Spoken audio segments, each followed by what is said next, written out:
رونالدو وجنون العظمة قبل مباراة المغرب والبرتغال اليوم. رونالدو النهاردة كان ليه تصريحات عنترية مستفزة.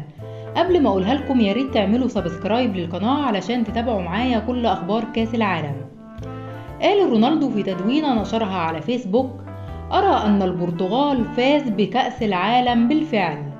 وأضاف: كأس الجماهير، إن الدعم والعاطفة اللذين شعرنا بهما من العديد من البرتغاليين وليس فقط هنا في قطر بعيدا عن وطننا أمر لا يصدق.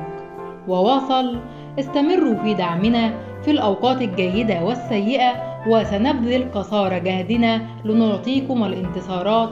القوة البرتغال. وانا بقول لك يا رونالدو ان شاء الله النهاردة يكون من اوقاتكم السيئة والنصر للمغرب. ما تنسوش تعملوا سبسكرايب للقناة علشان يوصلكم كل جديد في كاس العالم.